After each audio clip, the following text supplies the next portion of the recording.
Hi, welcome back.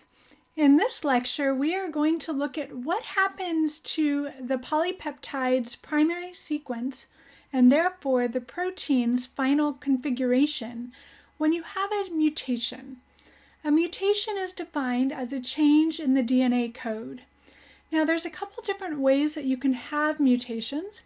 One way that you can have a mutation is simply by swapping out one DNA base for another. And you can see that in this image here. So you can see here a T has been exchanged for a C. Whenever you have a mutation like that, where one DNA base gets swapped out for another, that is called a point mutation. So this is an example of what is called a point mutation.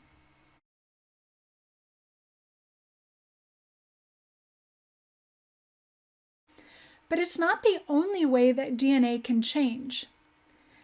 When you have a DNA base that gets eliminated, like this one right here, where it just goes missing, or you add in an extra DNA base like this one right here, those are referred to as frameshift mutations. So when you add an additional base in, you're really inserting it.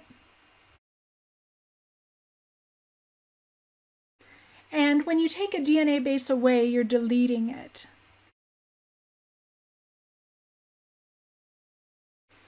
As we are going to see later on, both of these types of mutations end up having pretty profound effects on the primary structure of the polypeptide that is coded for by that gene. So these are collectively referred to as frameshift mutations.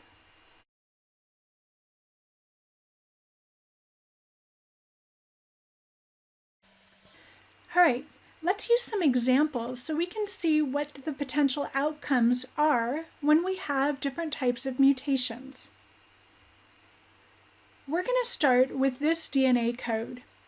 We're going to say that this DNA code is the original DNA. Whenever you are looking at the original DNA before you're looking at how it's mutated, this is often referred to as wild type. It sounds very wild, but it's really actually quite benign. It just means the original. So what I'd like you to do is pause this video and transcribe and translate this DNA sequence using the rules that were covered in the last lecture. Go ahead, I'll wait. Okay, if you have done this successfully, you should have the following primary structure: methionine, leucine, tyrosine, glycine, isoleucine, cysteine, and then a stop codon. So that's going to be our primary structure. Now I'm going to introduce some mutations, and what we'll do is investigate how these mutations change the primary sequence of that amino acid, if at all. So let's go ahead and take a look. Okay, so in this image here, you can see that I have a point mutation. I have a box where G used to be. So everybody find this box. Confirm that the DNA sequence on the bottom matches the DNA sequence on the top, with the exception of the box. We're going to put in something else in that box. We're going to put an A there instead. So the mutation is that G is now an A.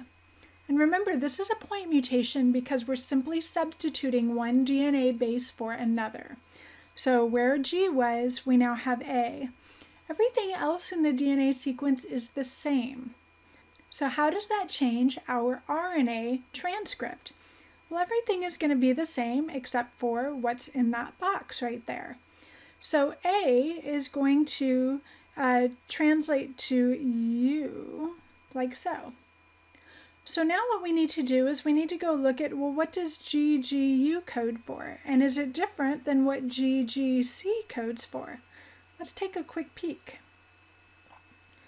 When I come over here and I look at GGU, I see that it still codes for glycine, which is the same thing that GGC coded for. So in reality, I have a mutation, but it doesn't affect the sequence of my amino acids at all. So this is still glycine, just like it was before. So did the DNA mutate? Yes. Did it have any effect? No. So anytime you have a point mutation where the primary structure of the resulting protein is the same as before, we call that a silent mutation. Yes, a mutation happened, but it did not affect the primary sequence. So this is an example of a silent mutation. Again, this is the same amino acid sequence as the wild type. There is no change. Because there is no change to the primary structure, there's no change to any parts of the structure of the protein from this mutation. So let's take a look at another option. Let's say that instead I get rid of the second C and I put something else in its place. I am going to put a T here. So I put a T in that box instead. Okay, so using base pairing rules, we know that T is going to pair with A right here. So I'm going to have an A in my RNA transcript. So now what I need to do is compare how this potentially changes the primary structure. We know that GGC codes for glycine, and now what we need to know is, well, what does GAC code for? Does it still code for glycine, or does it code for something else? Well, let's take a peek. Let's find GAC. And I found it right here. Oh, aspartic acid. That's an acid, or an electrically charged amino acid. Glycine is nonpolar, so that's a big change in amino acid structures. So that definitely is going to be a difference in primary structure. And so in here, I'm now going to put aspartic acid, like so. So the primary structure did change here, but only at this one spot. Whenever you have a point mutation where the resulting amino acid also gets changed, like from glycine to aspartic acid, that's a definite change. We call this a missense mutation. So it's almost like, whoops, I stumbled over the wrong word, but the rest of my sentence is the same. So this example here is a missense mutation. Okay, let's take a look at another option for a point mutation. Again, here's my wild type. And now I'm going to come down here, and you can see where I've boxed it. And instead of the A, I am going to put a T there. So I've changed it from an A to a T. So that's a point mutation. It's just one DNA base getting substituted for another. Let's see what happens.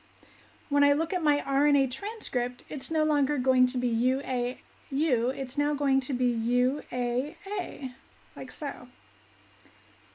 Well, let's come up here and see what that codes for. Find UAA. Uh-oh, a stop codon?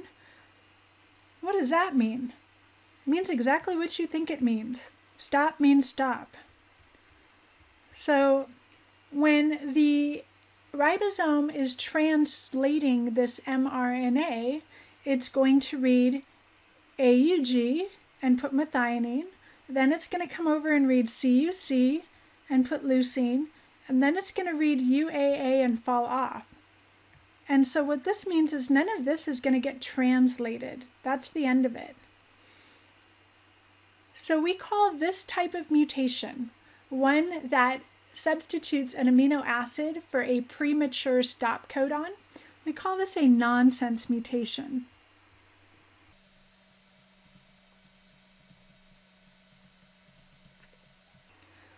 So I just showed you 3 different outcomes from point mutations. Let's quickly recap these.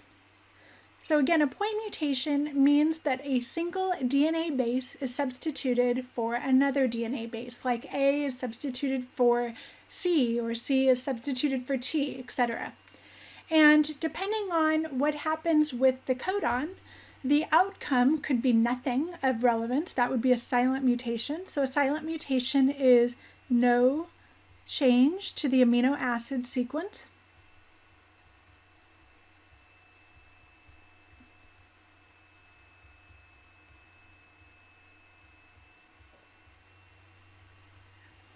And we saw that in the first mutation. It could be a missense mutation, where one amino acid gets swapped out for another.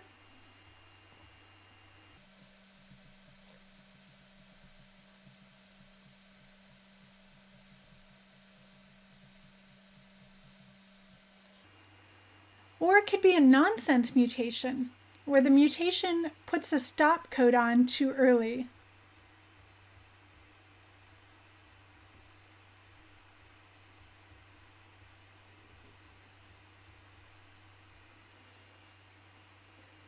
So mutations happen all the time. They happen in our cells, they happen in bacterial cells, they happen in viral particles.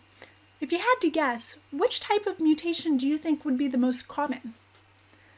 Now, interestingly enough, the most common is probably a missense mutation in terms of occurrence. But the ones that tend to stick around the most are actually silent mutations. Now, why silent mutations? Why would they be the most common? Well, remember that in order for proteins to work, they need a very, very specific 3D conformational shape that really can't change very much. And that 3D conformational shape that you see is actually a collection of amino acid backbone parts and residues all kind of working together and binding in some way. And we learned about this in a prior lecture. We know that nonpolar residues will tend to aggregate towards other nonpolar residues in hydrophobic interactions. We know that hydrogen bonds between polar groups or possibly charged groups are possible. We know that ionic bonds are possible between charged groups. We know that disulfide bridges are possible between cysteines. So all of these participate in the 3D folding. So because you have very specific amino acids in this chain that basically dictate the final shape, in other words, the primary structure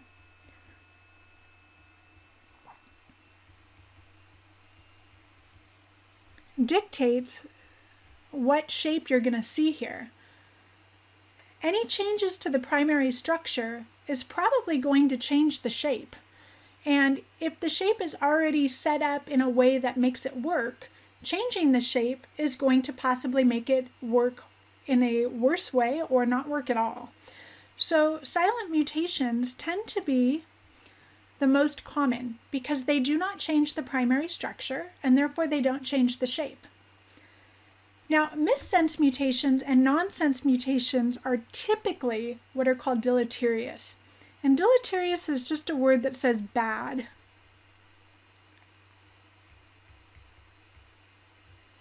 In other words, these are not good for the cell or the virus or the human. They produce changes in the protein shape that are not helpful. So typically we don't see as many missense and we see even fewer nonsense. I mean, if you have a nonsense mutation, you end up shortening your polypeptide. So if you were supposed to have one that was like this long, it's now like this long. And so that would be like trying to drive with half a car. It isn't going to work. So it just usually doesn't produce anything of use at all. So these tend to be pretty bad. But missense mutations can occasionally be helpful, at least to the organism or particle that owns them. And at the end of this lecture, I'm going to circle back around to this idea of a missense mutation, because we've heard a lot about COVID-19 variants. And most of those variants, I shouldn't say most of them, many of those variants are missense mutations that actually help the virus out. So we'll come back to that idea. All right, we know that there are other ways to have mutations. we know that we can have what are called frameshift mutations by inserting or deleting a particular base pair. Now, interestingly enough, these are almost always going to substantially change the polypeptide that results from them, which means that the product is rarely workable. Not going to say that it's never workable, but the product is usually unworkable, and therefore these tend to also be deleterious mutations. But let's take a look at why the products are unworkable. I mean, all you're doing is deleting one letter or adding in a letter. How bad could that be? Well, it's pretty bad when it changes what's called your reading frame. And I'll give you an example using the English language here. Please look at the characters in the top row. There's a message in there. What you want to do is you want to find the word yes. So yes is going to be like your start codon here. And then you're going to read in every 3 letters until you get to end, and that's going to be your stop codon. So can you find the message? So if we read along here, no. Oh, there's yes. Okay, so that's the first part. So yes, and then I read in blocks of 3, just like a codon. Yes, it's mom and dad, and here's my stop codon, and then I ignore the rest of that. So my statement is, yes, it's mom and dad. Now, you might say that makes no sense, but at least it's English, and you probably understand that that could be a sentence. Here, a child says, is it you? Yes, it's mom and dad. Let's imagine that we take those same rows of letters and we delete the T. So what I'm going to do here is I am going to delete this T. I'm going to get rid of that T down there. So what I'm going to do now is I'm going to move this over just a little bit. And what we're going to do is we're going to read in sets of 3, just like we did above, starting with finding yes. So, okay, I found yes. So yes, and then my next 3 is ISM, and then my next 3 is OMA, and then my next 3 is AND, and then ADE, and then NDF, and then KPG. Remember, I'm not seeing an end anymore because I'm reading in sets of 3.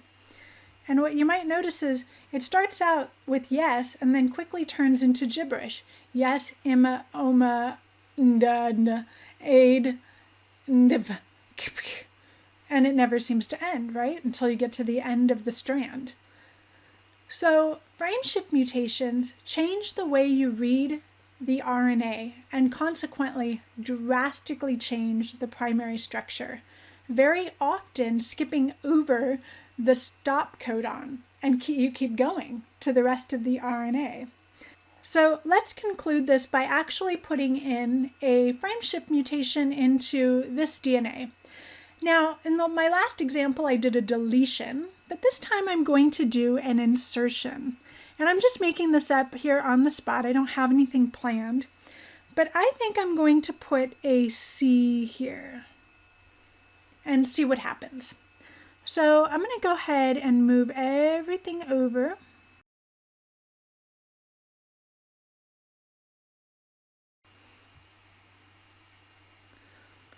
So we're going to erase all of this here, kind of start over.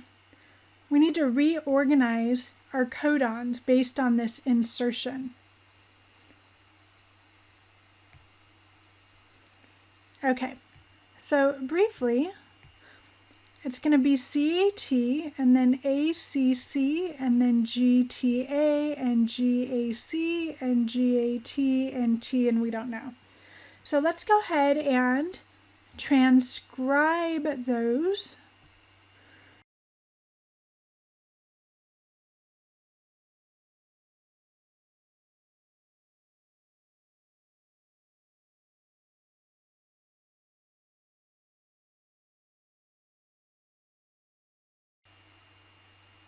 Okay, so let's go ahead and translate and see what we have. Again, I just made this up on the spot. I have no idea what it's going to lead to. All right, so GUA is valine. My next one is UG. UG is tryptophan.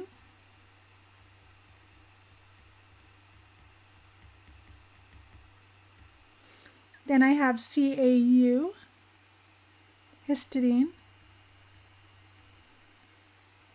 CUG is leucine. CUA is also leucine. And then it just keeps going. So look at what happened to our translation. Looks totally different. It's going to produce something completely different than what it intended to. So if this particular gene produced something that was required for that cell to live, and this is your mutation, you're not going to have a working product at the end, and it could kill you. Okay, so now that we've covered the different types of mutations and their outcomes, let's go ahead and take a look at a real-life example of a missense mutation in a virus.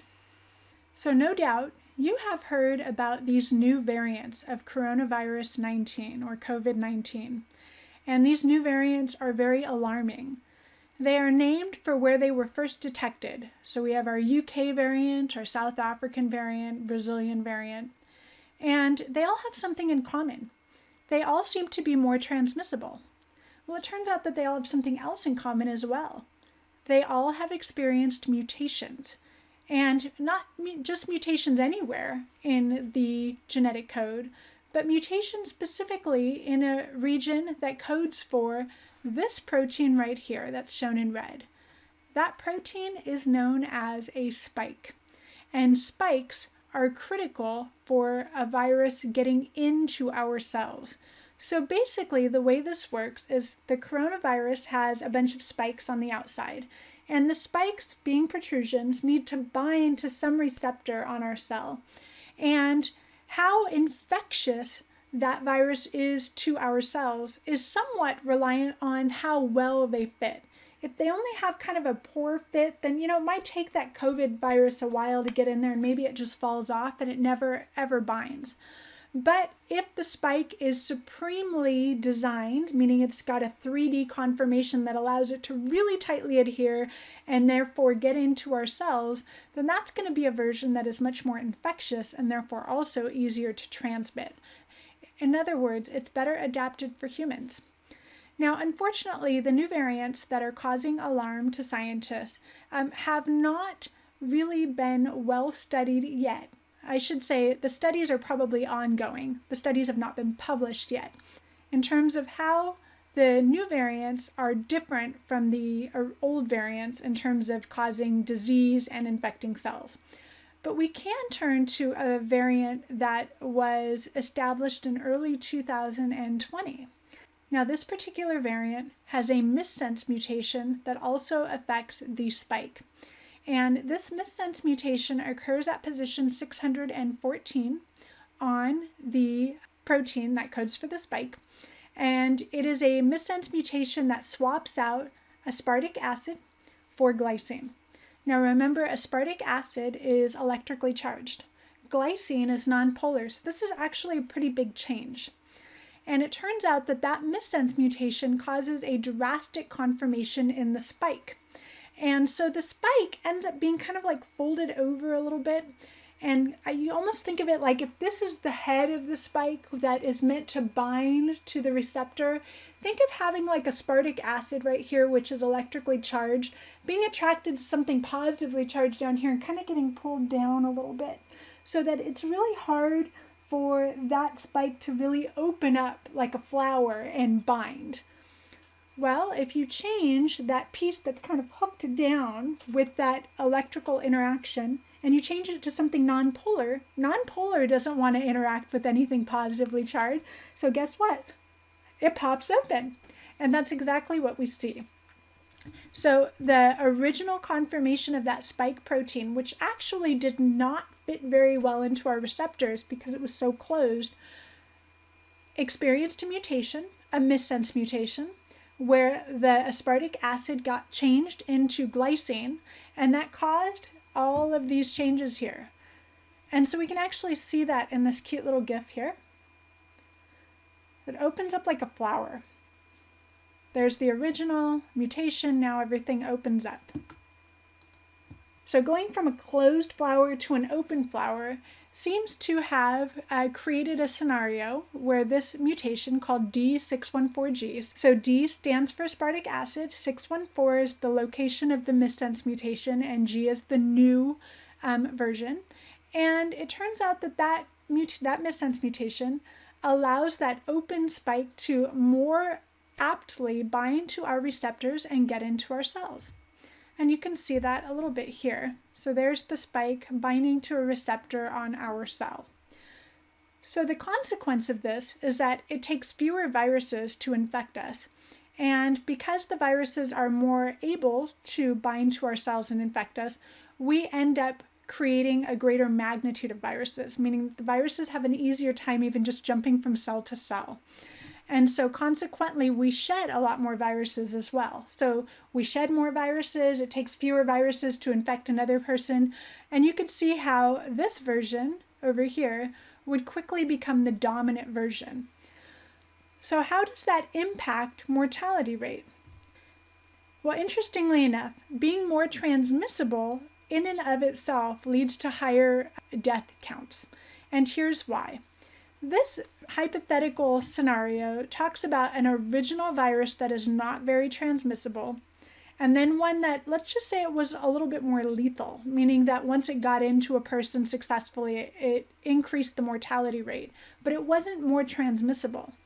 So you actually don't get that many more deaths, right? It's not very transmissible, hard to pass from person to person like the original SARS was and the original MERS was. But now you've got a mutation such that allows this new version to transmit really, really easily. Well, let's say that the mortality rate is 2%. And so the mortality rate itself doesn't change. By sheer numbers, in other words, by simply infecting a whole lot more people, 2% of, let's say, 1,000 is going to be 20. But let's say now this new version infects 10,000. Well, 2% of 10,000 is going to be 200. So by itself, just being able to infect more people means that your death counts are going to be higher. And so this is one application of the consequence of missense mutation. And like I said previously, most missense mutations are bad and not helpful and often fatal, but occasionally a missense mutation arises that actually helps the organism. And here is a case where the mutation helped the virus. So it was good for the virus, bad for us. I have no doubt that the new variants that we see, the UK variants, the Brazilian variants, and the South African variants are also going to show certain types of mutations in their spike protein that allow it to even more easily bind and get into our cells. All right, thanks for watching.